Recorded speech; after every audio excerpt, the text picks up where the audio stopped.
Hola, buenas tardes, buenos días y también buenas noches para las personas que nos siguen desde muy lejos, como Australia, por ejemplo, que hemos sabido que nos siguen algunas amigas.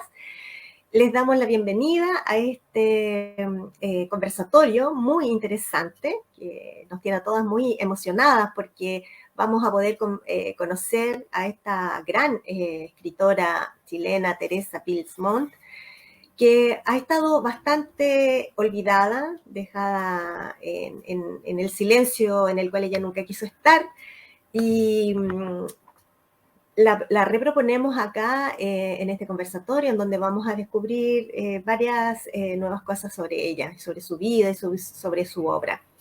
Así es que le damos las gracias. Gracias por seguirnos. Ustedes saben que tenemos todas nuestras redes sociales en donde nos pueden seguir sin ningún problema. ¿Ok? Así es que muy bienvenidas a todas.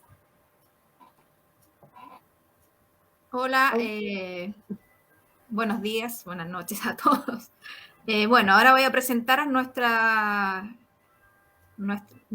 que nos van a acompañar, nuestras invitadas de hoy, sobre todo nuestra maestra Paulina Martínez Chévenes, profesora de Historia y Geografía, titulada en la Universidad de Chile, guía de turismo, diplomada del DUOC de la Universidad Católica y diplomata en formación de competencias del Instituto Profesional Los Leones. Actualmente docente en la carrera de Turismo Sustentable del Instituto Profesional Los Leones. Muy buenos días, buenas tardes, buenas noches, a todo lo que corresponda. Hoy día es un día súper importante porque estamos en el fondo rindiendo un homenaje, un sentido homenaje por los 100 años de la trágica desaparición del personaje del que estamos hablando, que es Teresa Williams de Montt. Ella fue una persona absolutamente extemporánea para su época, podríamos decir. Hoy en día podríamos decir es una mujer empoderada, ¿ya? Con los conceptos que manejamos, pero en su época ella fue absolutamente rebelde, ¿ya? Y su familia hasta el día de hoy no se refiere mucho a ella, como que tratan de cubrir con un manto de olvido su presencia, su breve paso por este mundo. Teresa nació en 1893 en el seno de una familia acaudalada de la alta burguesía chilena, burguesía mercantil, podríamos decir, por lo que va a recibir una excelente educación con idiomas, conocimiento, etcétera, pero ella siempre manifestó desde pequeña un espíritu rebelde y muy creativo, ¿ya? Muy creativo sobre todo. Tenemos que situarnos en la época en que ella nace, 1893, Chile todavía está sangrando, podríamos decir, por las heridas de la Guerra Civil de 1891. El país está bastante dividido, bastante polarizado, semejante un poco, podríamos decir, a lo que está hoy en día, pero las heridas de una guerra civil eran tremendamente profundas, fueron muy profundas. La política chilena está dominada por los vencedores de esa guerra civil que están absolutamente atrincherados, podríamos decir, en el Parlamento, en el poder legislativo. Y los presidentes de la República son meros títeres de este Parlamento que maneja la vida nacional y está conformado, por supuesto, por esta misma burguesía, esta alta burguesía. Entonces, es una época bastante, podríamos decir, represiva, es una época en que se persiguió mucho a los partidarios del presidente Balmaceda, se le confiscaron los bienes, por ejemplo, y las familias quedaron bastante divididas. En 1910, Teresa conoce a un descendiente de la familia Balmaceda y contra todos los deseos de su familia ella se va a casar con este joven descendiente o pariente de la familia Balmaceda, de apellido Balmaceda incluso, y prácticamente va a ser así como un amor novelesco para que ella se pueda casar con él, ¿ya? El marido era un funcionario público que es trasladado a diversas zonas del país. Por lo tanto, Teresa va a viajar a Valdivia, por ejemplo, pero el viaje más significativo va a ser el periodo que ella estuvo en Iquique. ¿Ya? Estamos hablando de 1910, 1912 más o menos, y ella va a frecuentar un ambiente muy intelectual en Iquique, ¿ya? Donde se va a poner en contacto, por ejemplo, con el gran poeta Víctor Domingo Silva y otros más, y va a comenzar a dar a conocer sus escritos, porque ella escribía de mucho antes, ¿ya? Pero nunca había mostrado sus escritos, ella comienza a mostrarlos, y en sus escritos va a ir demostrando como un despertar hacia ideas que le resultan muy agradables, que le gustan mucho. Son ideas anarquistas, ¿ya? Son ideas mucho más rebeldes que su propio espíritu. También en Iquique se habla todavía de lo que ocurrió en 1907, la matanza de la Escuela Santa María y de la huelga obrera. Ella entra en contacto con este mundo obrero, va a conocer a Luis Emilio Recabarren, que podríamos decir es el padre del movimiento obrero en Chile, ¿ya?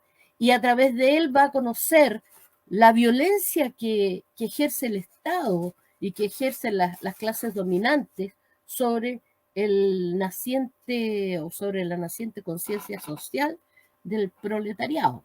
Y por supuesto que va a estar del lado de este grupo social, pese a que ella pertenece a otra clase, va a ponerse al lado de este grupo humano. Todo esto obviamente va a causar mucha molestia en su familia y en su marido, ¿ya? El marido se da a la bebida, era alcohólico, y la maltrataba bastante. Por lo que no es de extrañar que cuando ya se dan a conocer sus escritos y ella manifiesta este espíritu tan rebelde y tan anarquista, el marido logra trasladarla a Santiago y la recluyen en un convento porque la acusan, algunos dicen que justificadamente, de adulterio, ¿ya? De adulterio. Imagínense, la recluyen en un convento, no la dejan ver a sus hijas, ella sufre, ya comienza a depender de algunas sustancias químicas, y ayudada por otro poeta que la admiraba profundamente, que es Vicente Huidobro, el gran Vicente Huidobro, ella va a huir a Buenos Aires, donde va a tener una mayor oportunidad de completar su autonomía como mujer y como escritora. Va a comenzar a publicar ya sus escritos. Una editorial española se va a interesar por su escrito, ella va a viajar a Madrid, ya, desde donde también va a visitar Londres, va a visitar París, ya, y va a ponerse en contacto con una época también especial, porque Europa está viviendo las consecuencias de la Primera Guerra Mundial, ¿ya? Son los años locos o la década de los años 20, donde el mundo europeo quería olvidarse de los horrores de la guerra. Entonces la bohemia, la vida nocturna y la vida literaria era muy, muy agitada, ¿ya? Ella también está en contacto con esa vida, con esa forma de vida. Logra reencontrarse con sus hijas, pero finalmente el marido logra arrebatárselas, alejarlas de ella, y eso la va a hundir en una depresión profunda que la va a llevar a quitarse la vida, ¿ya? Nunca va a poder regresar a Chile y no va a ver, no va a observar el proceso que está viviendo en Chile, del proceso que nuestros historiadores llaman la cuestión social, o sea, el despertar de la conciencia de la clase trabajadora, ni va a ver tampoco al gobierno del presidente Arturo Alessandri Palma, que tomó como bandera de lucha este despertar de la clase obrera, aunque haya sido solo de una manera populista, o sea, para ganar votos, salir primero electo senador por Tarapacá y luego presidente de la República y luego lograr el cambio de constitución. Esa es la breve vida o el breve contexto histórico, pero muy importante, muy profundo, que le tocó vivir a nuestra querida Teresa Wilms de Montt. Eso es lo que quería aportar. Gracias, Paulina. Siempre tan interesante tu intervención. Bueno, ahora yo les voy a presentar a nuestra invitada, María Alvarado Cornejo, que es profesora de Estado en castellano de la Universidad de Santiago de Chile, licenciada en Educación de la Universidad de Santiago de Chile, doctora en Literatura, Pontificia Universidad Católica de Valparaíso, académica de la Universidad Católica Silva Enríquez, autora de los libros Revistas Culturales Chilenas de 1900 a 1920, legitimadoras del campo literario nacional Santiago, editorial Cuarto Propio 2016, Revistas Culturales Chilenas del siglo XIX, Historia de un proceso discontinuo y el libro de Teresa Wilms, Estrategias textuales y conflictos de época. Editorial Cuarto Propio 2015. Actualmente se encuentra preparando el libro en coautoría con la investigadora Laura Suárez de la Torre, Mecanismo de la legitimidad autoral, escritural y lectora en la prensa. Investigaciones también financiadas por el Instituto Panamericano de Historia y Geografía y por la Agencia Nacional de Investigación y Desarrollo de Chile. En curso se titula en sección Variedades de la prensa en Chile, características e impactos hasta ahora desconocidos, clave para el campo cultural nacional. La mañana. Canta, alma mía, canta a la mañana. Canta con los pájaros, con los árboles, las flores y las aguas. Canta con el viento y la montaña, con el bosque y el llano encendido por el sol. Como se te ofrece como una ánfora de oro desbordante de vida. Canta, alma mía, canta, con el alma gemela, con la buena alma, hermana que vibra, llora y ríe como un solo impulso contigo. Canta con el candor alegre de la franca sonrisa y con la mirada clara que refleja la serenidad de su dulce sentir. Canta, canta con la vida, con las pasiones de fuego, con los deleites sanos. Canta con la suprema gloria de los espasmos compartidos y con las languideces que ponen en los ojos tonos de atardecer. Canta, alma mía, canta antes que cierre la noche y aúlle el lobo salvaje de la montaña.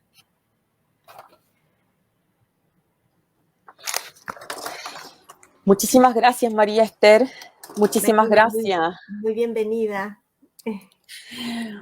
Muchas gracias, sí, me siento muy, muy honrada por participar de este espacio que con mucha fuerza se ha convertido en una instancia para conocer, para reconocer el trabajo escritural y estético, artístico de distintas mujeres, de grandes mujeres, como dice su nombre. Así que muchísimas gracias, de verdad que me siento súper honrada de estar aquí contigo y junto a la maestra Paulina y a Paulina también. Muchísimas gracias. Y qué mejor manera de comenzar mi intervención con tu lectura, porque creo que nos enmarca muy bien, al menos para lo que vamos a comenzar a conversar aquí.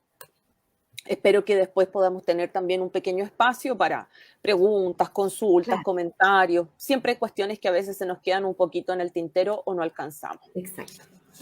Bueno, para esta ocasión, en vista que siempre es posible, siempre va a ser posible mirar la obra de poetas tan interesantes como Teresa Wilms de distintas aristas, es que he titulado este espacio como Recluida pero no excluida, poesía y diario de vida de la poeta Teresa Wilms. A modo de resumen, para ubicarlas y ubicar a toda nuestra amable audiencia, primero señalar que el propósito de este espacio será analizar la construcción de discursos de encierro de la poeta chilena de principios del siglo XX, quien tanto en la prosa poética de su diario de vida como en su poesía narró los procesos de encierro que experimentó hasta el momento de su muerte. Es decir, este es un tópico súper importante que nos vamos a dar cuenta que sin lugar a dudas nos permite ingresar a la revisión de su obra y darnos cuenta, tal vez adelantándome yo ya un poquito a este supuesto de lectura, nos vamos a dar cuenta que no es una poesía estática, no es una obra pareja, que así como empezó, terminó, sino que es una obra total y absolutamente dinámica y que está marcada por este tópico, ¿verdad? Por esta suerte como de imaginario, si ustedes lo quieren, que va a ser justamente el encierro. En la presentación, por lo tanto, distinguiremos metáforas y símbolos que el escritor inscribió a través de su producción en tanto estrategias de liberación de diferentes etapas claves de su vida. Una niñez oprimida, un matrimonio infeliz, el encierro en un convento, como ya nos hablaba Paulina, y el encarcelamiento dentro del propio cuerpo, producto de la muerte del amado. Los textos, por lo tanto, de lo que nos haremos cargo, lo he indicado acá en grandes términos, para no tener que darles el detalle. Después, a lo largo de la presentación, se los iré mencionando con mayor fineza, pero bueno, el diario íntimo y por supuesto en lo que no se ha dicho, y dentro de lo que no se ha dicho, estas inquietudes sentimentales, en la quietud del mármol, la Anuarí, los tres cantos, con las manos juntas. Se considera que a través de la experimentación de hitos claves en la existencia tanto de la mujer escritora como de los sujetos que surgen en la obra de Bilsmont, es factible rastrear transformaciones claves dentro de su escritura.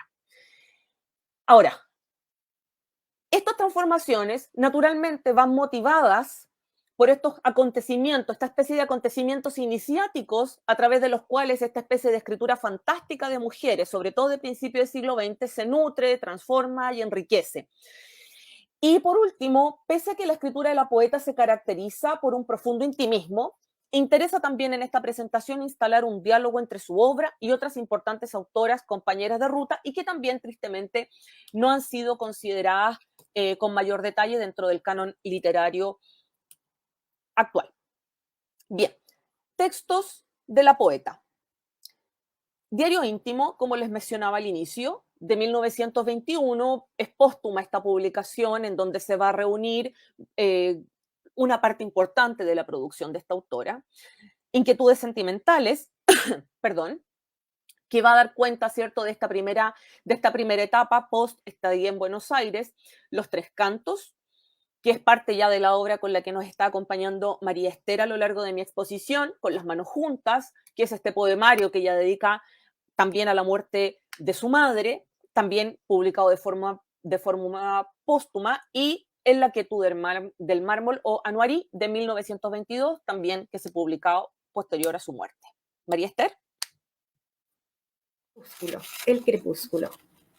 Reza, alma mía, reza. Reza con la tarde moribunda, con la campana del claustro lejano que desparrama por los aires su quejido de metal. Reza con la oveja descarriada y con los árboles fervorosos que inclinan hacia el lago sus copas sombrías. Reza con el duelo del abismo y con la hoja desprendida. Reza, reza, alma mía, con el huérfano y con el viejo mendigo. Reza con las flores que recogen sus pétalos para morir y con el sol que llorando oro va a esconderse en la montaña. Muchísimas gracias, María Esther. Vamos entonces con esta primera etapa o este primer momento que yo he denominado una niña encerrada en una familia distante. Principalmente esta etapa escritural, que por cierto cabe destacar que en el caso del diario de Teresa Bilsmont, no es un diario que se va escribiendo en la medida en que ella va creciendo, sino que este diario ella lo comienza a escribir desde el momento en que ella va a ser recluida en el convento de la Preciosa Sangre. Ese convento se ubica al frente de la Plaza Brasil, acá en pleno Santiago Centro, en el barrio histórico de Santiago Centro, que aún existe, por cierto. Y allí va a permanecer desde 1915, desde el 18 de octubre de 1915, porque ya en octubre de 1916 va a ocurrir su escape hacia Buenos Aires. Entonces, tenemos que tener muy en cuenta que en esta obra de Teresa Bilsmont es una obra, no tan solo se habla que es una obra muy intimista, porque hay una prevalencia de ese yo, de una sujeto lírica que siempre se está mirando en sí misma, sino también que es muy intimista porque la obra de Teresa Bilsmont hace un diálogo consigo misma. Entonces, para poder entender o para poder abordar algunos aspectos de significación respecto de su poesía o de su diario de vida, es necesario también ir leyendo en paralelo otros textos, otros poemas. Pero en la primera etapa, lo que refiere a San Niñez, principalmente está súper bien relatada en el diario de vida. Ahora, Teresa Bilsmont, también huelga decirlo, y un poco la maestra Paulina al inicio lo señaló, la dificultad que nos presenta a quienes nos dedicamos a investigar en el ámbito de la literatura, ¿cierto? A los críticos, las críticas literarias, es que su biografía está pero tan estrechamente ligada con su obra, que es muy grande la tentación de dedicarnos a producir una lectura interpretativa sin dejar de tomar en cuenta permanentemente lo que pasó en su biografía, lo que pasó en su vida de verdad, por decirlo así. Entonces, al menos en mi trabajo de investigación, yo siempre he recalcado que mi análisis se concentra en los tipos de personaje de sí misma que esta Teresa va creando a través de su obra. Que tengan o no tengan un vínculo con esa Teresa Bilsmont real, ¿cierto? Que nace en 1893, que muere en 1921, es un buen dato para mí y que me permite, ¿cierto?, abrir un poco más la mirada. Pero en realidad a mí lo que siempre me va a interesar es ver la forma en que este sujeto que aparece ahí en el texto, ¿verdad?, la que nos habla en el papel, por decirlo así, es un sujeto que permanentemente se va a estar trasvistiendo, enmascarando a partir de otros personajes. Entonces, es un sujeto que finalmente es una voz que cuesta muchísimo tomar desde una esquinita. Porque tú dices, a ver, ¿dónde se me fue? ¿Dónde se me perdió? ¿De qué se disfrazó ahora? ¿De qué está hablando? Cuando decimos popularmente, ¿qué no está diciendo? Bueno, es esto. Fíjense parte del diario. Dice, Teresa es una niña extraña. ¿Ven? Está hablando en tercera persona, no un diario de vida como, oh, querido diario, hoy amanecí contenta. No, no, no. Es en tercera persona y eso ya nos demuestra, ¿cierto?, una suerte de distanciamiento. Es decir, esta escritora está mirando hacia atrás y está tratando de explicar sucesos del presente, como lo es el encierro, tratando de entender cómo fue la personalidad de esta niña y lo que la llevó hasta este momento. Entonces, Teresa es una niña extraña, tanto física como moralmente. Destacan unos grandes ojos alargados y en el fondo de la pupila, extrañadamente inquietante con sus reflejos de acero. La inquietud, las imágenes sinestésicas dentro de la obra de Bilsmont van a ser el hastío, el vacío, lo inalcanzable, van a ser temas muy recurrentes y que nos vamos a dar cuenta que no son solo de ella, sino que responden también a una especie como de sentimiento de época de las autoras también que están también produciendo en este mismo momento. Más adelante dice, el zorro peludo con sus ojos entreabiertos donde se adivinan los sueños de envidia, cargados de deseos cuando piensa en una gallina gorda canturreando. De repente, Teresa ve a su elegante hermana transformada, se echa a reír. Te pareces a una infanta recién llegada de un antiguo cuadro o a una gallina. Fíjense entonces que esta Teresa, en un pequeño extracto, ya esa voz se ha subdividido en el zorro peludo, con sus ojos entreabiertos, donde se adivinan los sueños de envidia. Es decir, está refiriéndose en el fondo a sí misma, disfrazada, ¿cierto?, en este zorro. Y la hermana, que es un poco el mismo tono que va ella a utilizar para referirse a su otra hermana y también un poco a su madre, van a estar en una permanente ridiculización porque para ella su familia sigue, ¿cierto?, esta estructura social deseada y esperable para la época, mientras que ella no, mientras que ella siempre va a estar como desde el lado de lo rebelde, de lo feo, a ratos un poco del mal gusto, pero también de la astucia. Más adelante, la fría indiferencia con que rodean su vida en edad en que el cariño tiene tanta importancia provoca un vacío en su cerebro, pero el amor tiene en Teresa un reinado escondido. Ya nos está eh, advirtiendo que ese mundo íntimo que yo les hablaba al inicio es muchísimo más fuerte en la obra y en su vida, y que por lo tanto es allí donde se va a estar buscando un permanente refugio. Y después dice, es tan absurdo exigir que obedezca porque soy como el mar, el viento y el sol. Acá el sujeto poético una vez más, ¡fum!, se nos arrancó y se dividió en tres: mar, viento, sol. Y en estas figuras, lo mismo que en la naturaleza en general, árboles, rocas, nubes, cielo, sol, van a aparecer permanentemente también en la obra de ella como posibilidad de armarse a sí misma. Es decir, es una sujeto que está tan escindida, tan dividida, ¿cierto?, que ahí se va a tratar de empezar a armar. Vamos con un segundo momento, que es el matrimonio infeliz. Aquí ya nos vamos a dar cuenta que en su obra no solamente vamos a poder hacer un diálogo tanto en su diario de vida, sino que ahora vamos a poder ver ya qué es lo que pasa con su poesía. Mi opinión sobre las mujeres es tristísima y muchas veces me avergüenzo de ser mujer. Sin ser malas, lo aparentan. Son débiles, orgullosas, profundamente estúpidas y vanas.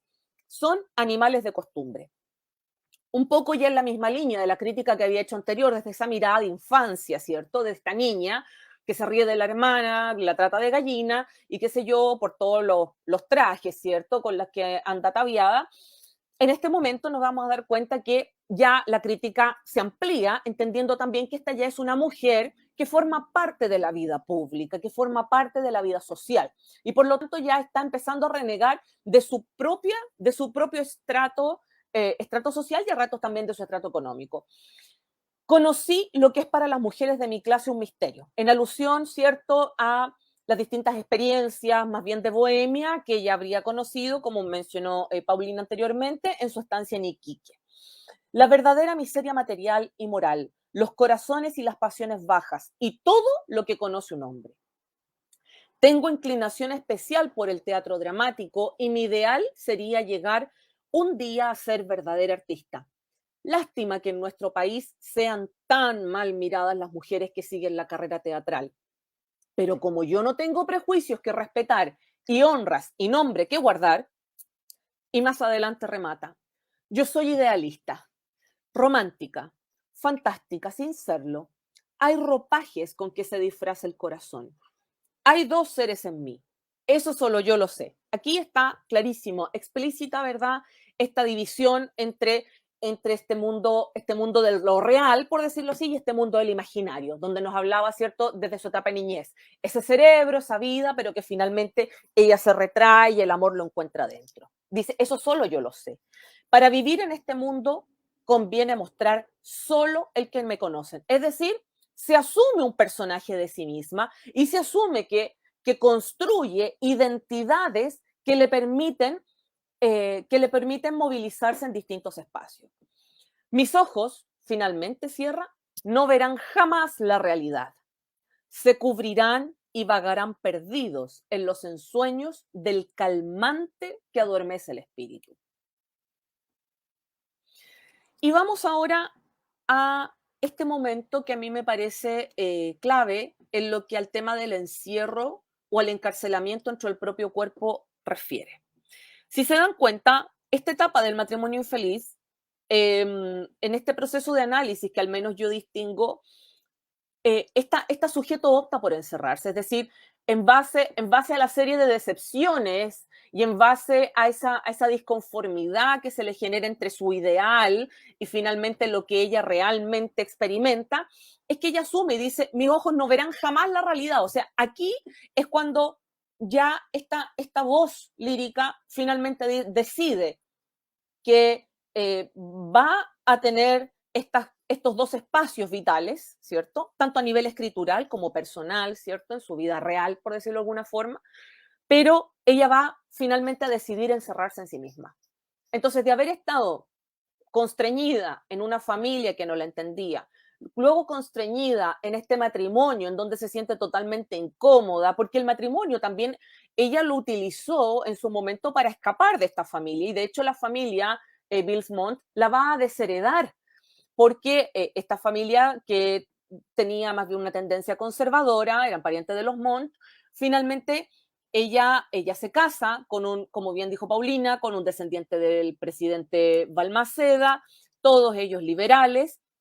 Entonces, ella lo utilizó como una vía, ¿cierto?, de escape para poder deshacerse de esas cuestiones que a ella le parecían absolutamente incómodas y con las que no estaba de acuerdo. Pero finalmente se da cuenta que el matrimonio tampoco le sirvió para eso, que finalmente estaba sufriendo tanto o más que como lo estaba haciendo cuando en su niñez, en su familia sanguínea, y ahora dice, ya, esta cuestión se acabó, yo voy a vivir en mí misma.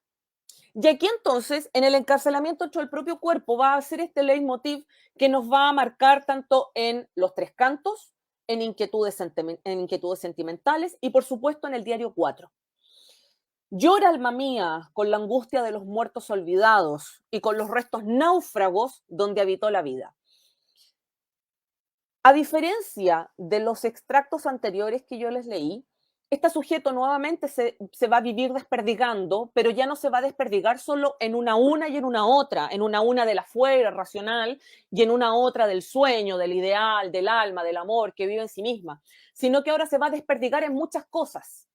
Porque como vive ensimismada en el fondo, buscando en este imaginario aquello que ella desea, aquello que ella espera, aquello que no encuentra, el imposible, el vacío, finalmente va a estar absoluta y totalmente escindida.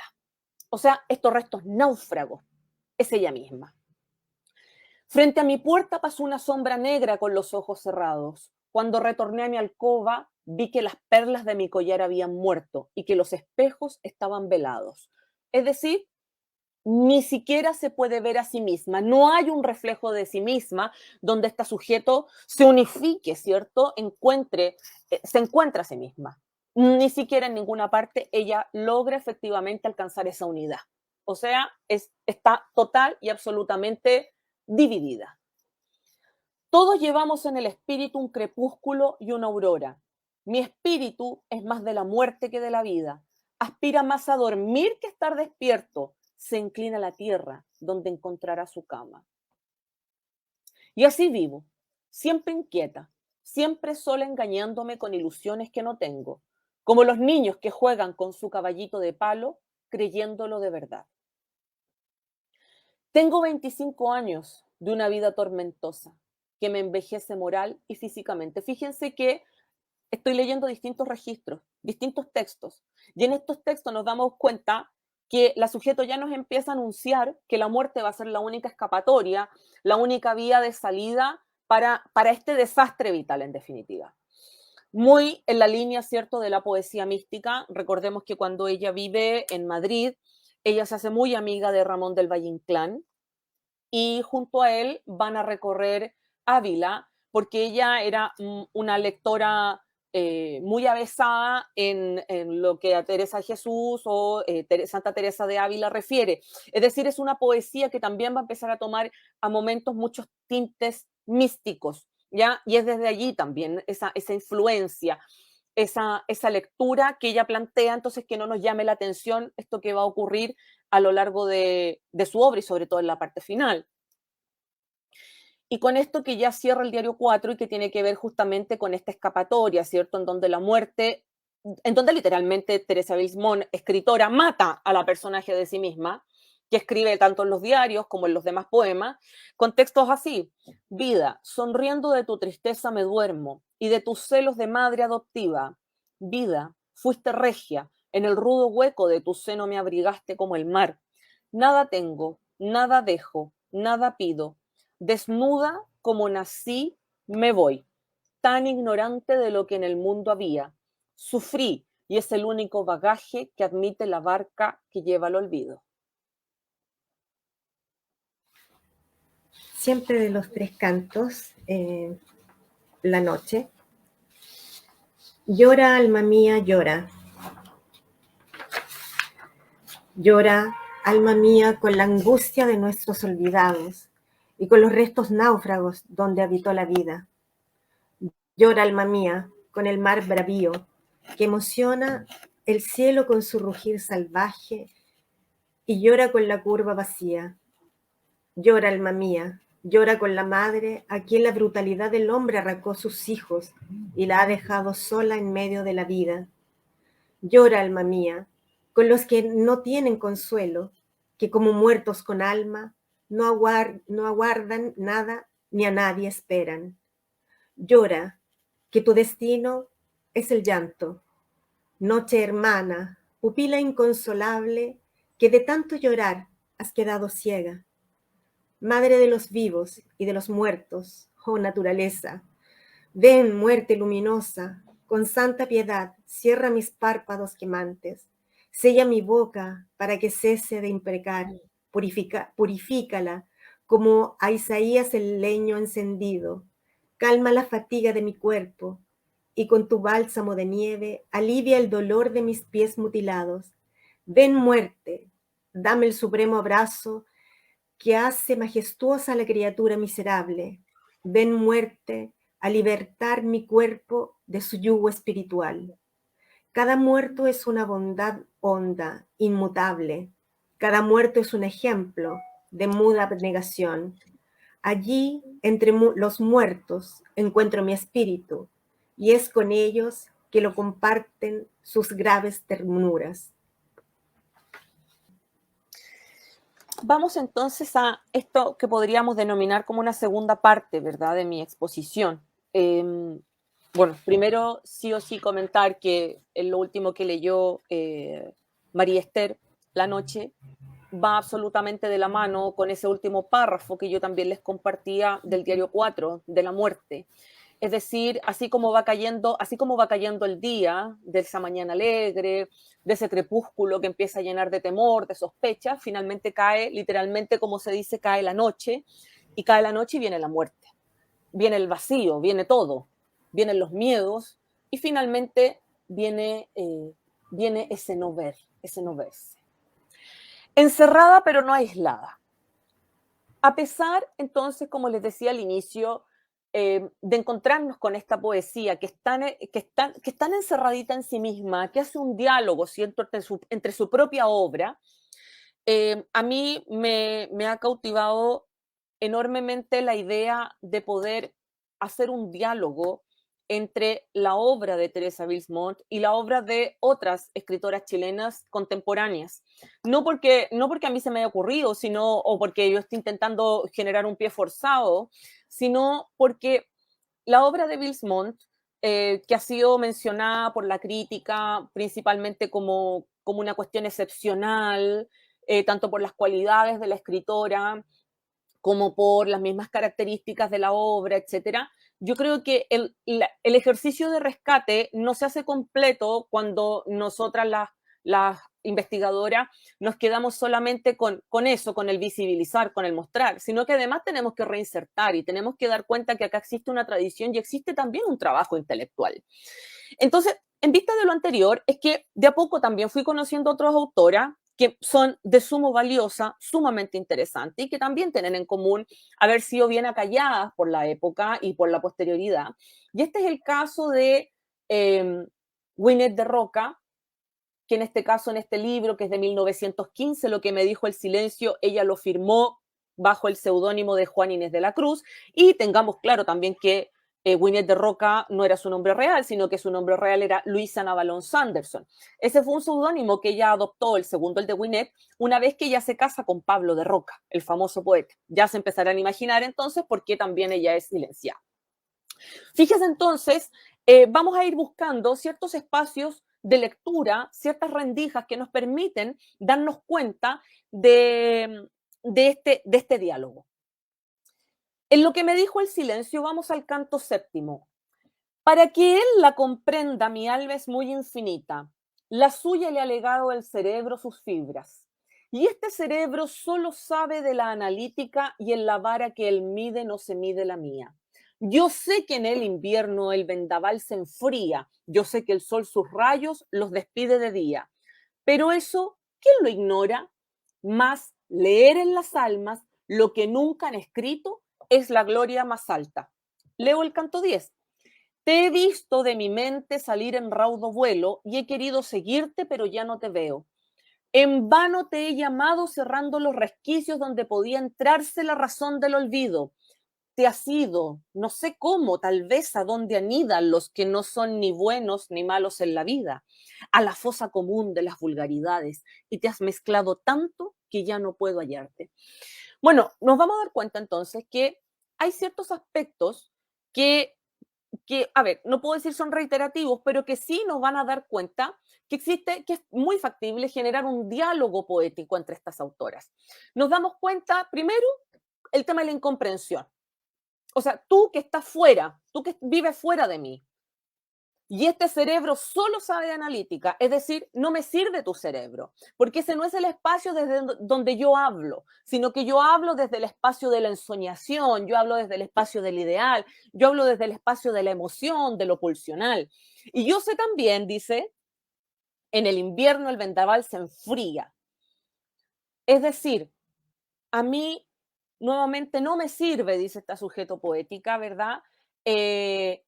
Ciertas estaciones del año, que es un poco lo que ya estábamos viendo en los tres cantos de Bilsmont, ¿cierto? En donde hay una mirada en la naturaleza, hay una identificación, sino que acá nos damos cuenta que nuevamente va a ser el sol, lo mismo que en la mañana en Bilsmont, ese espacio en donde vamos a encontrar cierto goce, cierta unidad, ¿verdad? De este sujeto que vive permanentemente en ese espacio de hastío y de absoluta soledad. Dice, pero eso, ¿quién lo ignora?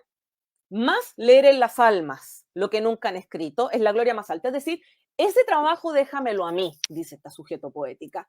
Soy yo la que puede mirar más allá de lo que el cerebro nos permite. Y después, finalmente, nos sigue, ¿cierto? Señalando esta propuesta, ¿verdad? Esta propuesta escritural. Te he visto en mi mente salir raudo vuelo y he querido seguirte, pero ya no te veo. Claro, porque simplemente este sujeto a quien ella le habla vive en su espacio, en su interior. Entonces, nos damos cuenta que hay una lectura muy factible de hacer, pero que vive en este permanente encierro de estos sujetos que escriben. Fíjense, ya con el solo hecho de ver que el seudónimo que está usando Winnet de Roca en esta ocasión es Juana Inés de la Cruz. Pensamos, ¿cierto?, en esta autora mexicana, novohispana, ilustrada, que paradójicamente se encierra para ser libre, se encierra en un convento para ser libre. ¿Y por qué se encierra en un convento? Porque si no iba a tener que casarse, no iba a poder dedicarse a la ciencia, a la escritura, etc. Entonces, cuando leemos desde el nombre en adelante lo que estas autoras nos proponen, nos vamos a dar cuenta que también hay una búsqueda de encierro, pero no de este encierro involuntario, como lo vimos en la primera parte de Bilsmont, en donde está en un convento, sino que hay una búsqueda de encierro, pero porque en su intimidad es allí, en ese mundo del imaginario donde vive. Y sigamos ahora también con Juana Inés de la Cruz, o Winnet de Roca, o Luisa Balón Sanderson, con Horas de Sol, y leamos brevemente este extracto. Dice, horas de sol, es decir, horas de felicidad, horas de paz, horas de olvido. Y sin embargo, si en un título hubiéramos de sintetizar lo que fueron nuestras horas de amor, seguramente no sería en el de Horas de Sol, donde deberíamos encerrarlas. Horas que pasaron a la nada, horas que fueron como espuma irisada que el viento disolviera, sombra bienhechora que el día ahuyentara, cascada de amor que al abismo rodara. A veces nuestra mentalidad está tan está tan ajena a lo que escribimos. Horas de sol. He ahí un título que no busqué, un título que nació de la casualidad y que por eso lo estampé con cariño. La tarde estaba nebulosa, avanzaba tan rápidamente que sin saber cómo quedamos en la sombra. Poco a poco principiaron a encerrarse los focos eléctricos de la ciudad y los faroles de los coches. Hasta ahí el texto de Juana Inés de la Cruz, ¿cierto? Está Luisa Balón Sanderson. Y acá tenemos un poco lo que ya nos leía María Esther de los Tres Cantos, la mañana. Canta, alma mía, canta la mañana, canta a los pájaros, a los árboles, a las flores y las aguas. Canta con el viento y la montaña. Canta, alma mío, con el grillo maravillado de la luz que mora en la corteza. Es decir, miramos acá, horas de sol, horas de felicidad, horas de paz, horas de olvido, porque junto con la noche cae la muerte, y con la muerte vienen esos recuerdos amargos, ¿cierto?, que finalmente dejan en una absoluta indefección a estos sujetos poéticas. Y seguimos con horas de sol, la frivolidad de la palabra, fíjense. Se ha levantado una bruma fría como la inconmovible monotonía del vivir, triste como mi pensamiento.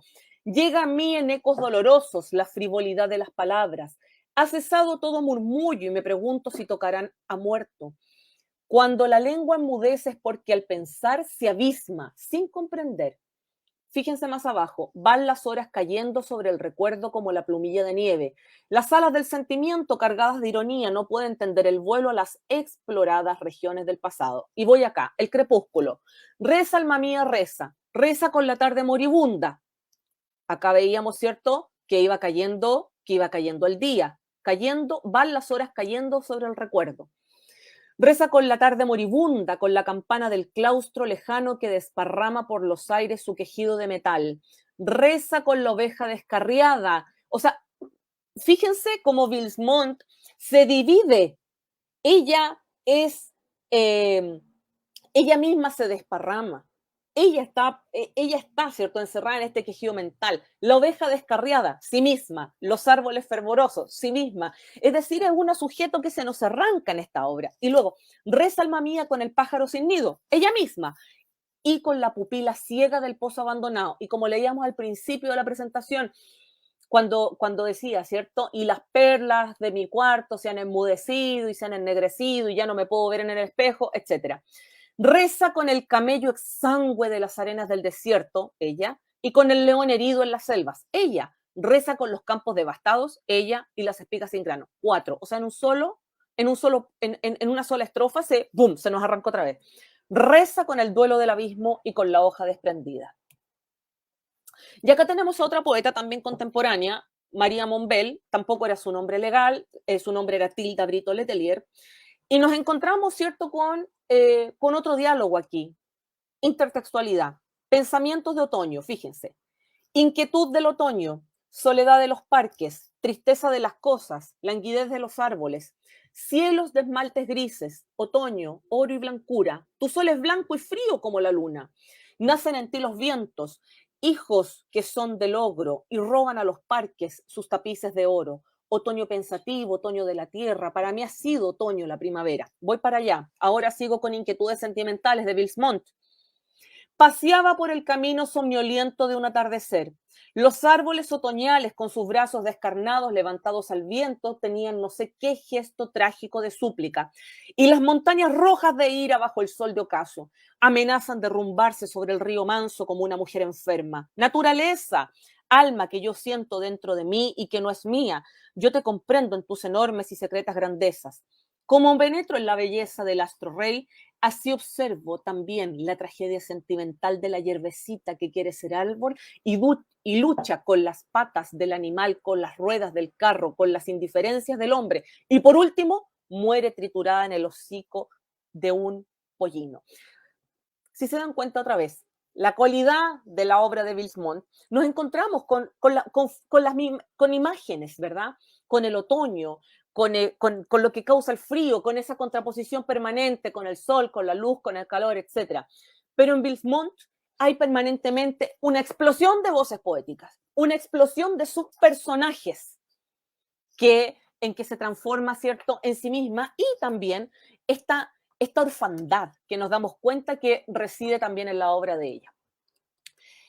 Y ya para cerrar, no podía dejar también de hacer este diálogo entre otra obra fantástica ya casi del término de la vida de Bilsmont, como es Anuarí, que se le dedica, ¿cierto?, a este enamorado trágicamente muerto, y los sonetos de la muerte de Gabriela Mistral.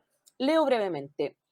Los sonetos de la muerte. Del nicho helado en que los hombres te pusieron, te bajaré a la tierra humilde y soleada, que he de dormirme en ella, los hombres no supieron, y que hemos de soñar sobre la misma almohada. Te acostaré en la tierra soleada, con una dulcedumbre de madre para el hijo dormido, y la tierra de hacerse suavidades de cuna al recibir tu cuerpo de niño dolorido. Luego iré espolvoreando tierra y polvo de rosas, y en la azulada y leve polvareda de luna, los despojos livianos irán quedando presos. Me alejaré cantando mis venganzas hermosas, porque a ese hondor recóndito la mano de ninguna bajará a disputarme tu puñado de huesos. Hasta ahí un extracto de los sonetos de la muerte. Vamos con Anuarí. 1. Para Anuarí, que duerme en este féretro el sueño eterno. Para él, Anuarí mío, que nadie puede disputármelo, porque mi amor y mi dolor me dan derecho a poseerlo entero, cuerpo dormido y alma radiante. Sí, Anuarí, este libro es para ti. ¿No me lo pediste tú una tarde, tus manos en las mías, en tus ojos mis ojos, tu boca en mi boca, en íntima comunión? Y yo, toda alma, te dije, sí, besándote hondo en medio del corazón. ¿Te acuerdas, Anuarí? Bueno, conclusiones. No sé la verdad si sea prudente a lo mejor plantearlas del todo, porque creo que las conclusiones sería muchísimo más interesante que las pudiésemos conversar entre todas quienes estamos aquí y entre quienes nos están acompañando también. Pero sí, de manera preliminar, yo pienso que en el caso de la obra de Vils Montt, insisto, me frustra mucho a veces pensar que si ella hubiese continuado viviendo, probablemente su obra habría sido más rica aún. Es decir, no puedo evitar hacer esa suerte como de crítica ficción hacia dónde iba. Pero con lo que tenemos, y que es bastante, yo pienso que no podemos dejar de hacer este ejercicio de revisar, por un lado, esta trayectoria intelectual, esta trayectoria escritural, y por otro lado, de reinsertarla en este espacio dialógico con otras escritoras de la época, porque cuando leemos obras como las de Vils Montt, no solamente estamos leyendo a una autora, sino que también estamos leyendo a una lectora de su época. Y creo que eso también es muy valioso. Muchísimas gracias, María Esther.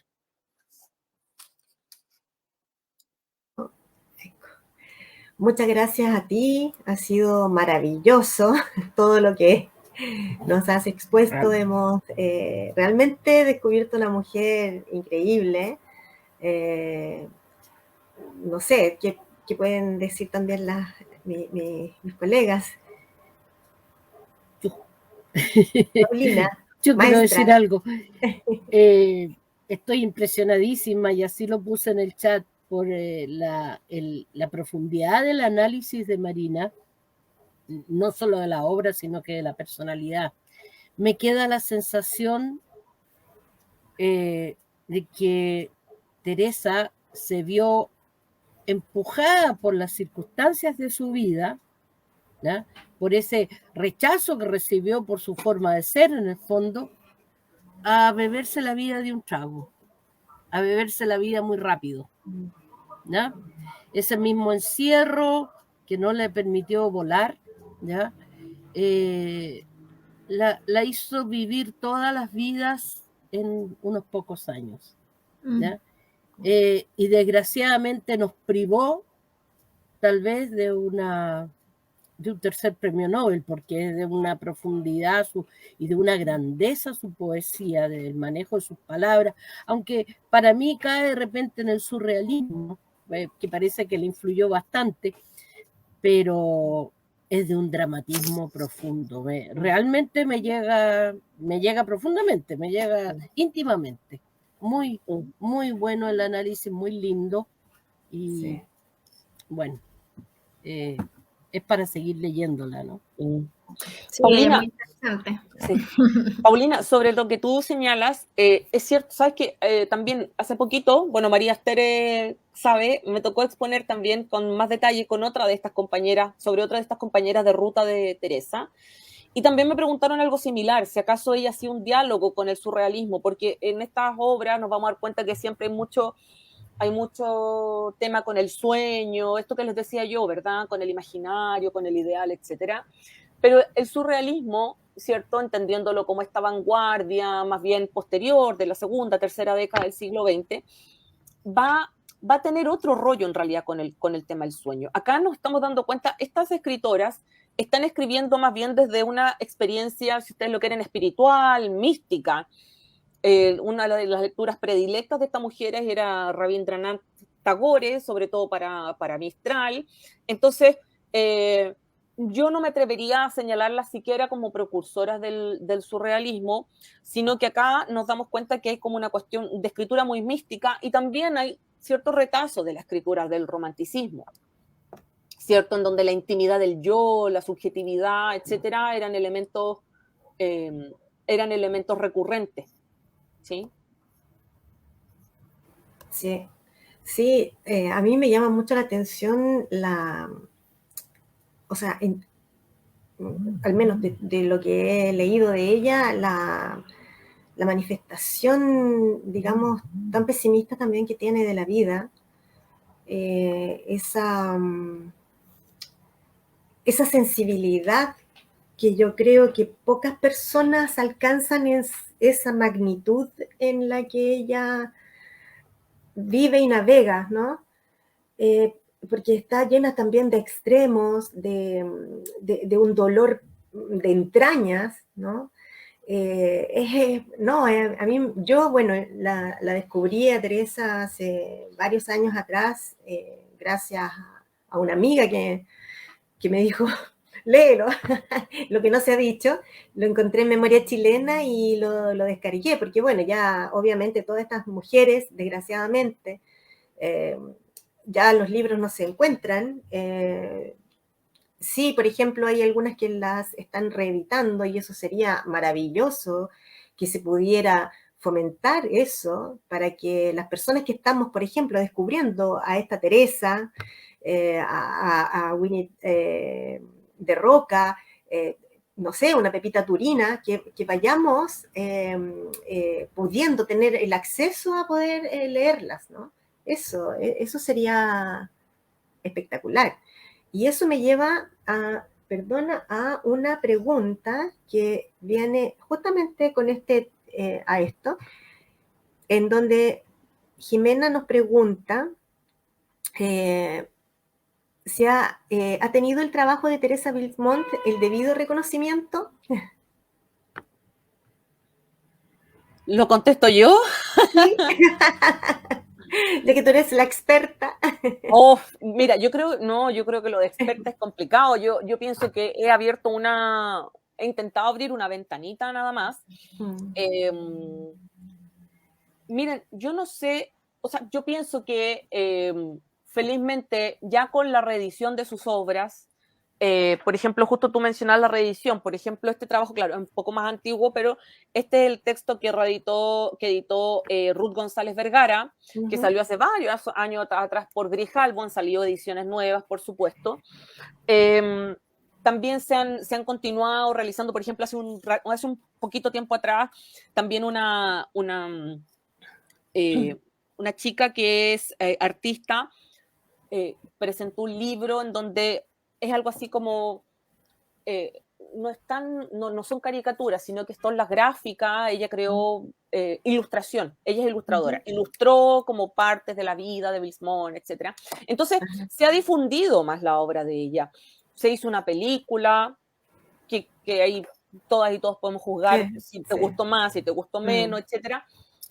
Pero claro, se ha empezado a conocer, se menciona, se señala, y yo creo que ese ya es un súper buen paso. Ahora, yo creo que lo que viene y que se hace también enormemente necesario, por eso yo lo leía un poco como advertencia cuando les presenté mi presentación, es que tenemos también que reinsertarla dentro de esta tradición de mujeres escritoras, de mujeres y varones escritores. Porque no hacemos, pienso yo, que nos quede incompleto el trabajo si simplemente decimos, no, es que ya fue una excepción en su... Porque si la seguimos dejando en un espacio de excepcionalidad, es como, bueno, entonces las otras eran ahí nomás, ¿me entienden? Seguimos siendo como súper patriarcalistas con eso. Pero, Marina, una pregunta. ¿Tú crees que la han dejado de aparte también porque para la época, ella también por su condición social, también la han dejado de aparte por eso por también? todo, es que por todo, sí, de hecho, una crítica que el mismo Andrés Sabela, imagínense, o sea, no estamos hablando del siglo tan del siglo XIX, sino que Andrés Sabela, el poeta chileno de Iquique, baile y escribe una cuestión, algo así como Teresa Bilsmont, ¿cierto? Se paseaba por las calles del Iquique salitrero, y llamaba la atención. Claro, porque ella físicamente era muy, muy llamativa. Muy llamativa. Tenía una personalidad también súper atractiva. Entonces, para varios críticos de la época, La Torre, creo que uno el apellido, también dice, no, Teresa Bilsmont fue un lamparazo de su época. Y también muchos de ellos dicen, así sin ningún temor, dicen, no, su aspecto molestaba, su aspecto estorbaba. Cuando ella también se vincula con los españoles de la generación del 98, ¿cierto? Gómez de la Serna no la podía ver, no la soportaba, porque aparte el hombre tampoco era muy amigo de tener mujeres en el circuito, entonces ella llegaba y se iba al café y ahí es donde se hace cercana con Ramón del Valle Inclán, pero Gómez de la Serna no la toleraba. Y así sucesivamente. Y es en Madrid también donde ella va a conectar con otros chilenos como Joaquín Edwards Bello, que escribió una crónica preciosa cuando ella muere también, sobre esta chilena que muere en París. Entonces, yo pienso que cuando hablamos de si los reconocimientos son suficientes o no, yo creo que es fregado decirlo. Porque podríamos decir, bueno, pero esta tiene una película, esta otra no, por ejemplo, no sé, a esta se la han reeditado, a esta no, a esta se le hicieron las horas completas, a esta no, a esta se le hizo un coloquio, a esta no, o a esta sí, etc. Yo pienso que el trabajo que nosotras tenemos es, insisto, revisarlas desde la perspectiva crítica, asumir esa crítica anterior también, que se centraba desde su figura, porque eso me lo enseñó alguien muy querido, un historiador, me dijo, cuando tú mires al pasado, no lo juzgues desde los ojos del presente, júzgalo desde los ojos de cómo era la situación en ese momento. Porque si no, permanentemente vamos a estar siendo súper injustos finalmente. Claro. Y yo creo que es un poco eso, o sea, no estoy justificando la crítica patriarcalista, pero la entiendo dentro de su contexto. A día de hoy, si alguien saliera diciendo, no, es que Bilsmont era una histérica y te escribes pésimo, muy mal y no sé qué, yo te diría, estoy de acuerdo contigo con que es una escritura histérica, porque efectivamente es una escritura descentrada, pero no me digas que eso simplemente la remite, como diría el Encisú, a la loca del desván y se quedó allí, ¿verdad? No, por eso yo insisto un poco en hacer estos diálogos, en levantar, ¿cierto?, estas ideas de intertextualidad, porque demuestran que esta mujer no escribía solamente para satisfacer su deseo de decir algo, sino que esta mujer también leía y sabía de lo que se estaba escribiendo. Y también se desahogaba, también porque escribió de sus hijas, de sus problemas personales y todo eso, y es una mujer muy profunda, no solamente en la parte poética y de su obra, sino que también en la parte personal. Encuentro que su vida fue muy interesante. Muy intensa. Muy intensa, interesante, aparte que murió muy joven, a 28 años, o sea, sí. Y por un suicidio. Encuentro que igual fue súper triste que su vida hubiese terminado así, siendo una persona tan interesante. Y sí. Por el dolor de sus hijas, por la separación el gran dolor de la separación con sus hijas. Sí, finalmente se fue el espolonazo final, Ella, claro, ya arrastraba una situación personal, pensando en su biografía, ella arrastraba una situación personal súper dramática, de mucha soledad, que la lleva en el fondo a refugiarse en ciertas drogas, en el alcohol, etc. Pero ya la distancia con las hijas, porque los abuelos paternos de las niñas se tienen también que devolver a Chile, ellos estaban allá por una misión diplomática, ella ya va a dejar de verlas, entonces literalmente le termina de caer la noche encima. O sea, ya venía con todo este duelo también de este joven, que algunos dicen que sí fue su pareja, otros dicen que no, etcétera, pero sea como sea, ella lo textualiza, lo ficcionaliza a este Anuarí, al famoso Horacio Ramos Mejía.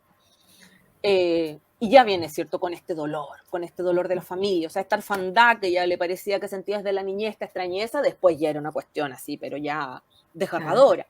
Y con la partida de las hijas ya la cuestión definitivamente se va al fondo de la fosa y ahí queda. Entonces, claro, su biografía es tan entretenida, o sea, con la sola biografía ya podemos armar un coloquio, ¿cierto? que se va para allá, que este otro Claro. la rescata, que sale disfrazada, que después se trata de llegar a Estados Unidos, pero la toman presa, la detienen porque pensaban que era una espía alemana en plena Primera Guerra Mundial. Sí. Claro, por el aspecto y por los apellidos. Y no la dejan, ¿cierto?, llegar a su destino, que era Nueva York, para enrolarse en la Cruz Roja. Se devuelve otra vez a Argentina. Después ya dice, no, me voy a Madrid. Llega a Madrid. O sea, aparte que ella también fue acusada de anárquica, también en su época, imagínate. Bueno, y ella también estaba vinculada de cierta forma, no está confirmado, pero sí estaba vinculada también con la masonería, que fueron los nexos que ella tuvo cuando vivió en Iquique. Claro. Chicas, voy a leer un comentario que nos dejó nuestra queridísima Karen Plath Miller, Turina. Ella, ustedes la conocen, es nuestra querida amiga, ha participado mucho con nosotras. Y ella dice, mi padre escribió de ella en el libro El Santiago que se fue. Apuntes de la memoria, extracto, pone las páginas, Teresa Vilmont. Yo la recuerdo siendo una adolescente. La vi en la calle y me sorprendió su belleza. Se salía de los modelos en que estaban situadas las mujeres. Su distinción lucía, llevaba un traje sastre enguinchado alrededor de la solapa. Vestimenta un poco anticipada a su época. Valorizándola a la distancia, pienso que era una extraordinaria mujer y que todavía no se le valora, a ver, espérame, que es un poco largo, que todavía no se le valora. Fue enclaustrada en el convento de la Preciosa Sangre, a ver, perdón, que se me perdió. Aquí, fue enclaustrada en el convento de la Preciosa Sangre, que está ahí en la Compañía de Jesús, ¿no? En la calle Compañía de Jesús, en la Plaza Brasil. Al que ingresa el 18 de octubre de 1915 y del que logra escapar el 1916, gracias, como decía la maestra, a su amigo Vicente Huidobro, y de ahí se marcha a Buenos Aires. También nos escribe, solo un segundo, nos escribe Paulo Adriasola, o Adriasola. Respecto a quien está hablando cuando escribe en su diario, creo que es destacable señalar estos pasajes tan antagónicos. Respecto a Jen, dice, mi gran amor, mi locura, mi pasión, mi obsesión. Y luego leemos, ¿qué amo yo de él? Nada. Amo el ideal que me he forjado de él, una quimera con poquísimas realidades. Y continúa, un amor así, y esto poniéndole mucho, solo resiste un año.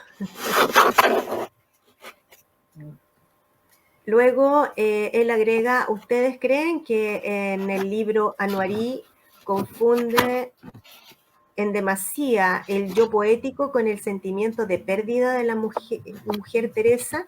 Es decir, ¿este dolor humano traspasa el exceso poético?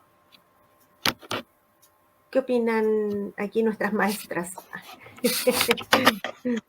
Bueno, primero que todo, un saludo a Paulo. Paulo me había dicho que se iba a conectar, así que qué bueno que lo pudiste hacer.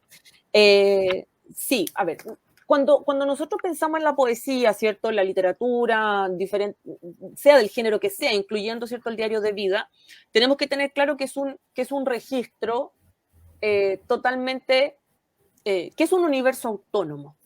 Es decir, lo que yo les decía al inicio. Si bien es cierto que nos puede ayudar muchísimo en esta lectura hacer estos vínculos, estos nexos con elementos biográficos, porque nos permiten entender un poco más para dónde iba, ¿cierto? Para dónde caminaba el asunto. Siempre tenemos que tener muy en claro que hay una construcción ficcional.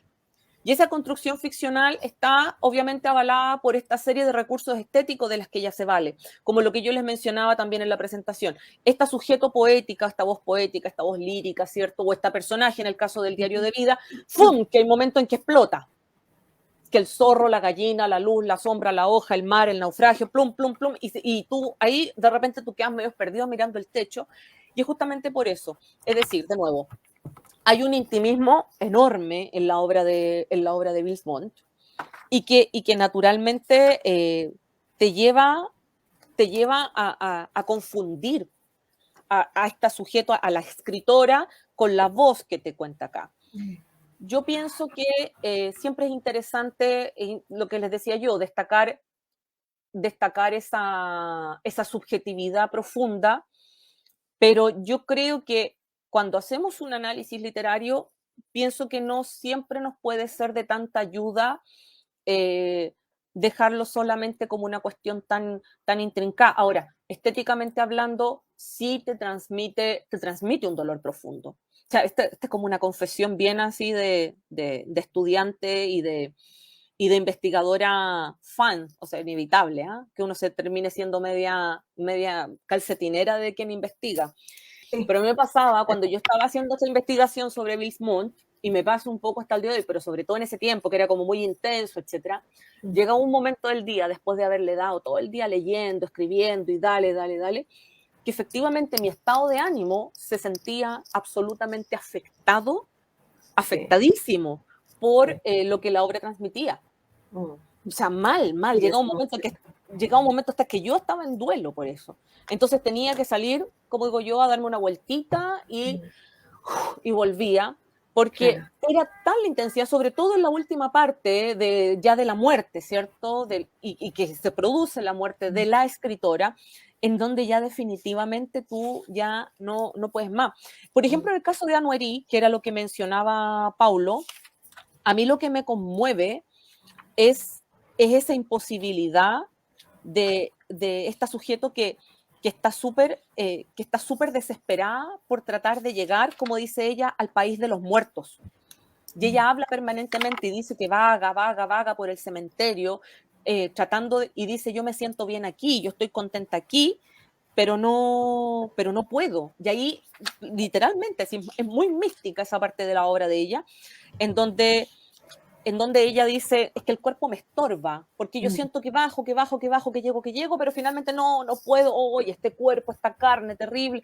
Por ejemplo, si me lo permite, María Esther, en el último canto ya de Anouary, que es el 35, dice, Anouary, hasta pronto, desde aquí mis pensamientos irán a ofrecerse a ti cruzando los mares, desde aquí vigilaré tus restos con el más inmenso y fervoroso recuerdo.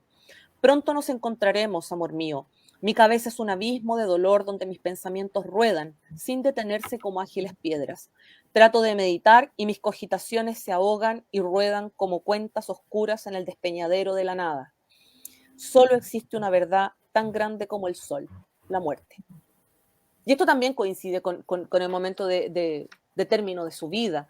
Es un poco lo mismo que va a pasar con el texto En la quietud del mármol, en donde también es muy fuerte, cómo esta sujeto poética pelea consigo misma por morirse. Es muy dramático, sí. es muy dramático. Es que yo, no sé, yo pienso, porque también a mí me ha pasado un poco lo mismo con, bueno, ustedes ya saben quién, con Rebeca Mate. Son mujeres que yo creo que tienen esa lucha interna, ¿no? Por el que debo ser y el que quiero ser, que es una lucha tremenda, que incluso la tenemos las mujeres de hoy en muchos aspectos, en las cosas que está bien socialmente que hagas y en las cosas que tú te mueres de ganas de hacer y que no puedes porque estás encerrada en un círculo, en una sociedad que te coarta constantemente. Y si eso lo siente una mujer hoy, o sea, ni siquiera logro imaginar cómo era el sentir de esa época, ¿no? Por eso también Rebeca Mate, por ejemplo, tenía todos estos problemas respiratorios, que hoy, no sé, fácilmente tal vez podrían ser ataques de pánico, ataques de angustia, porque estas mujeres, de la única manera que se podían expresar, o era, en el caso de Rebeca, en el mármol, o en el caso de Teresa, en la escritura, ¿no? Entonces, eran las vías de escape también. Sí, lo que dices tú, las vías de escape, esa búsqueda, ¿cierto? Como de la otredad, del reflejo, ¿cierto? Que finalmente en la obra, la parte final de Bilsmont permanentemente te está diciendo que ya no hay reflejo, que ya no hay nada, ya nada Claro, vale, ya nada claro, vale, claro. nada brilla. Sí. Y lo que dices tú respecto de la época es muy complicado porque también están experimentando, algunos autores, ¿cierto?, lo señalan como las contradicciones de la época. Claro, porque pensemos, o sea, estamos viviendo ya en un país en pleno siglo XX, la modernidad, es decir, esta modernidad, es decir, la secularización de la sociedad, la modernización, esta ciudad, ¿cierto?, ágil, que por otro lado han aparecido nuevas capas sociales, nuevos sujetos profesionales, se está reconociendo al escritor de forma muy incipiente como un profesional que puede vivir gracias a esa tarea. ¿Y las mujeres? Entonces están estas contradicciones, porque existe la mujer operaria, por ejemplo, que va a trabajar a las fábricas, a los que antes eran los talleres, pero resulta que por otro lado sigue siendo madre, sigue teniendo un espacio súper... Entonces, claro, ¿qué es lo que pasa? O sea, por ejemplo, con esta misma que yo les leía, Gwyneth de Roca, ella tiene permanentemente, ¿cierto?, esta contradicción, o sea, soy escritora, pero soy madre, soy la esposa de, yo estoy en el otro lado de. María Monbel, por ejemplo, que ella se casa con un crítico literario famoso de la época, Armando Donoso, ella llega a dirigir también una revista, que era la revista Para Todos, dedicada a la familia, de la editorial Zigzag, o sea, cualquiera de nosotros podríamos decir, oye, pero tenía una vida soñada María Monbel. Pero resulta que también en su obra se expresa esta contradicción, este tira y afloja, si ustedes lo quieren. Claro, claro. Es que yo creo que es muy difícil ir contra los cánones. O sea, yo lo digo también por una experiencia personal que me tocó vivir. Y te digo, es que estamos hablando de, no sé, 15 años atrás. No es tanto tiempo. Pero la presión social es muy fuerte. Es muy fuerte. Entonces, yo creo que, bueno, las cartas, algunas de las cartas que he leído también de Rebeca, muestran, ¿no? Que me refiero al reflejo que podían lograr sentir en las mujeres de esa época. Tanto también como Teresa Bilsmont, que yo, hasta al menos lo que he leído, dice que ella se quería divorciar, separar, dejar el marido y la familia dijo, es que no puede ser normal, eso no es normal. O sea, ella, algo le pasó en la cabeza, porque se tiene que haber vuelto loca nomás. No puede ser que haya una persona normal, mujer, con el estatus que tenía, con todo lo que tenía, no puede ser que se le haya ocurrido, es la idea de querer separarse. Entonces, ¿qué hacen? La encierran en un convento para que se recupere, vuelva en sí, no sé, como que tenga sus minutos de iluminación, ¿no? Claro, porque ese encierro en el convento, que por cierto, el convento tiene hasta el día de hoy, es una clínica psiquiátrica para mujeres, para señoras, y sobre todo para mujeres mayores de entrada edad. Claro. Naturalmente ahora con un buen uso, pero en ese tiempo era muy típico que las mujeres de clases acomodadas se instalaban, ¿cierto?, en estos espacios de encierro. Ahora, cuando yo digo en buen uso, me refiero a que no las mandan encerradas porque es una locura, sino que en el fondo, claro, ahora funciona como un asilo, por decirlo así, etcétera. Sí. Pero antes no, pues tenía estos otros fines. Sí, y no era lo único, ¿no? Habían también muchas otras, en la novela de Patricia Cerda también, que la presentamos también hace un tiempo atrás, la Mestiza, también habla de un lugar en donde quedaban las mujeres, o que las abandonaban, las repudiadas, ¿no? También así.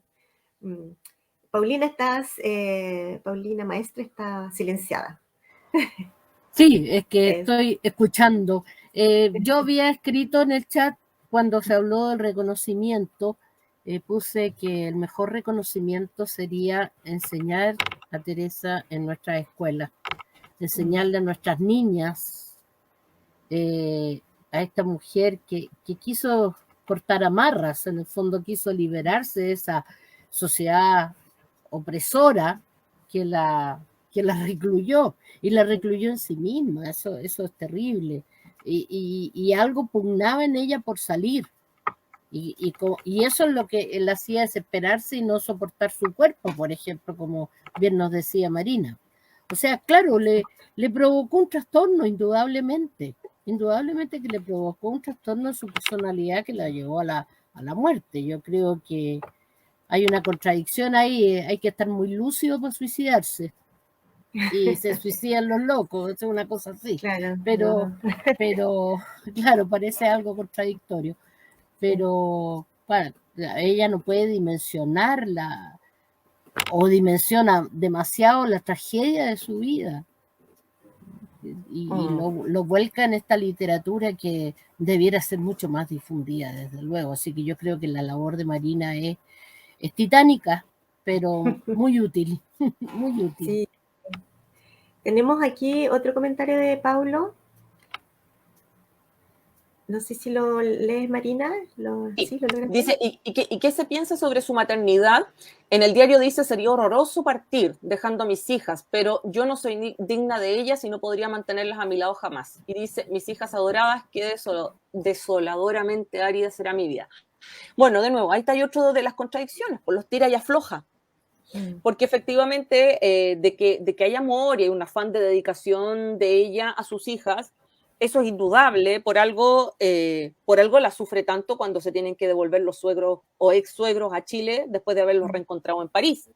Pero por otro lado, también en varias partes también de su mismo diario, ella dice, o sea, yo quiero conocer todo lo que los hombres conocen, yo soy un artista, yo quiero vivir y quiero compartir en la bohemia. Entonces ella sabe perfectamente que ese rol, que esa búsqueda no es compatible con la maternidad, porque dedicarse a la maternidad va a significar quedarse en su casa.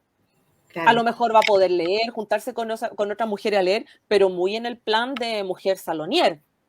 No en el plan de mujer que va a vibrar con la bohemia, que era en el fondo el nuevo estilo de vida que desde el modernismo, o sea, desde fines del siglo XIX, ya se había instalado en esta región.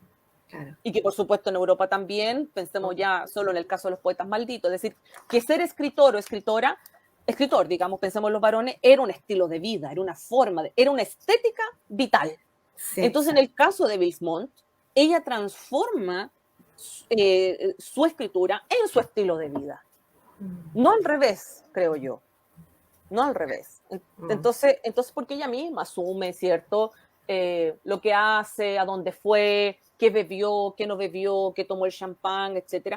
Y también en la obra, por ejemplo, en Winnet de Roca, tiene obras, una obra que es Sume, Carcoma el capitalismo, una cosa así, no me acuerdo, en donde ella también habla, ¿cierto?, de esta mujer estupenda, regia, que sale, ¿cierto?, al espacio público, con una copa de champán en la mano, en el paddock, no sé qué, pero dice, y voy del brazo de Pablo de Roca.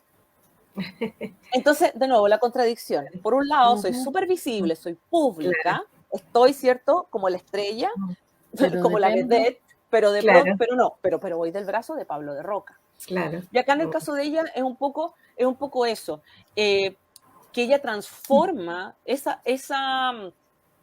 perspectiva, ese oficio literario, lo va a transformar en un estilo de vida. Y eso de querer transformarlo en un estilo de vida, que lo logra también, finalmente es la que termina siendo la perdición por estas contradicciones. Claro. A mí me gustaría saber ahora la opinión de Paulina Solís, porque ella dijo que, bueno, había descubierto esta Teresa ahora, ¿no? Y es lo lindo también de nuestro grupo, el que la curiosidad de una hace que las demás vayan descubriendo cosas y así una a otras nos vamos transmitiendo.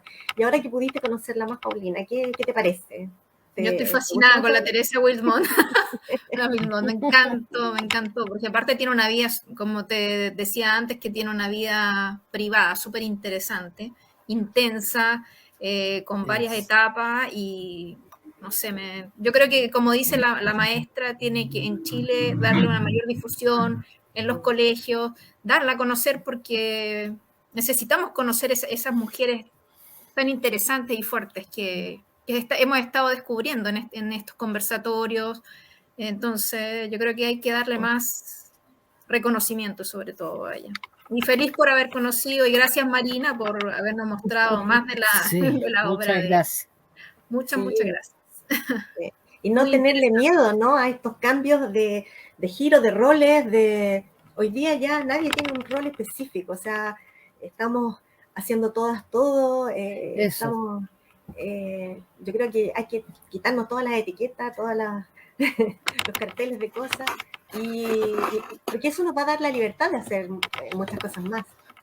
O sea, yo creo, María Esther, que el tema de los roles, etcétera, a propósito de la pandemia, por ejemplo, el caso de Chile, el espacio social el grupo social, perdón, que se vio más afectado, según han contado, qué sé yo, algunos estudios, fueron precisamente las mujeres. Muchas de ellas tuvieron que dejar de trabajar porque no tenían con quién dejar a sus niños. Claro.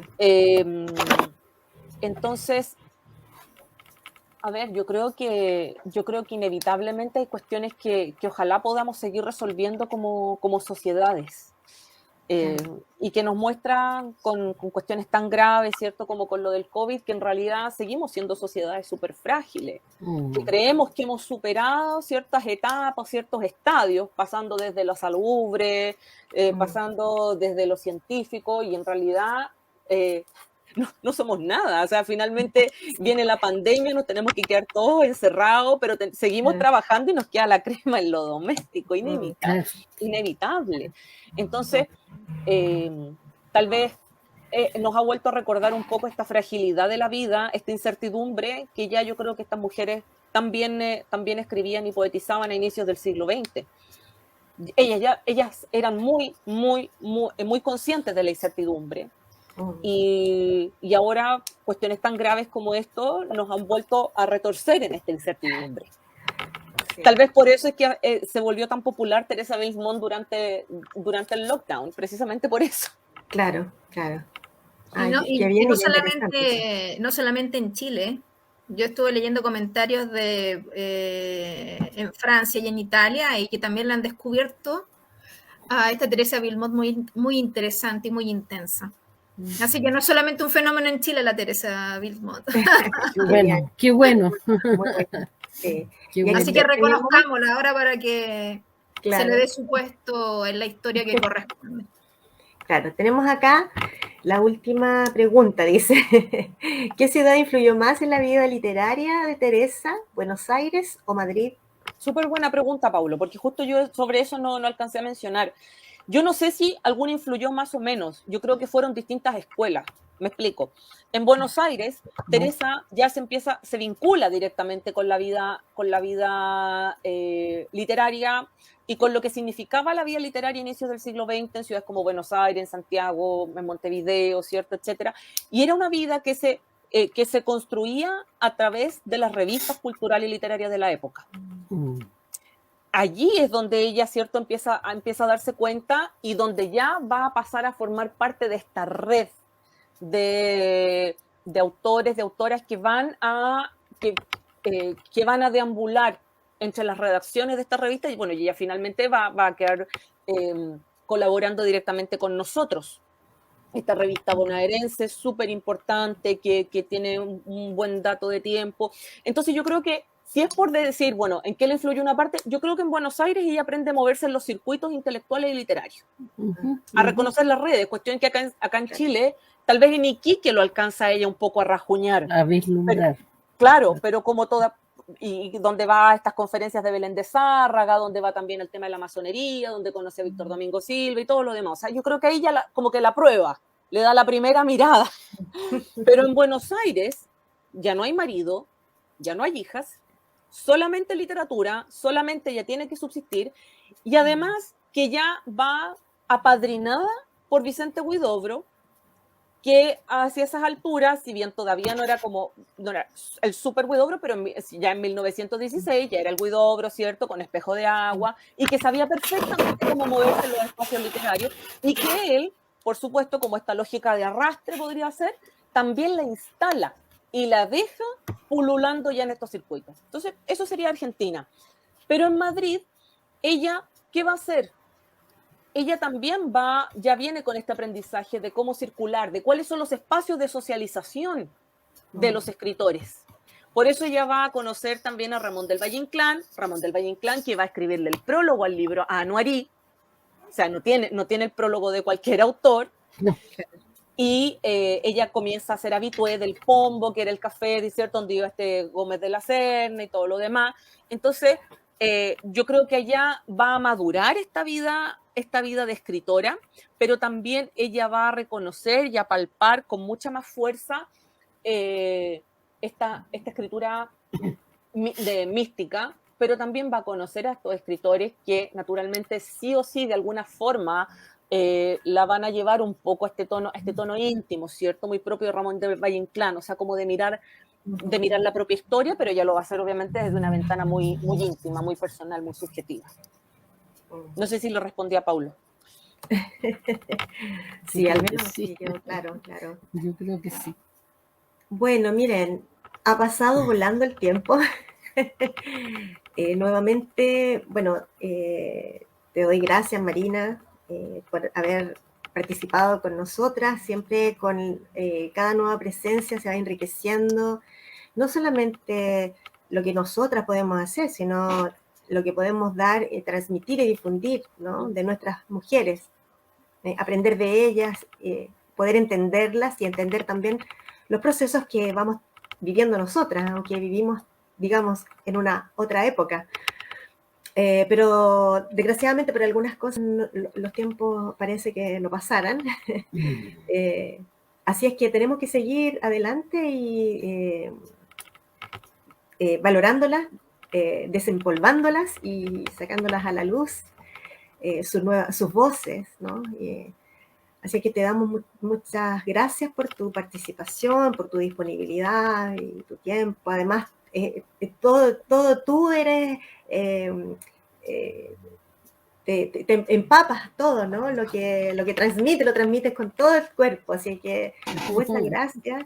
Es lindo eso cuando te sientes que la persona que te expone te está hablando también desde una pasión. Eso se siente. Así que muchas gracias. También no sé si Paulina, la maestra, quiera decir algo. Sumarme a lo que estás diciendo, a mí me dejó tremendamente impresionada la expresividad de Marina y su conocimiento, desde luego, muy profundo, y lo logras transmitir, Marina, nos logras entusiasmar. Entonces eso tiene que difundirse más, mucho más. Así que 1.000.000 de gracias de mi parte y bueno, sumarme, como te digo, a lo que María Esther señalaba. Gracias. Paulina. Bueno, te repito, igual gracias por conocer a esta Teresa. Muchas gracias.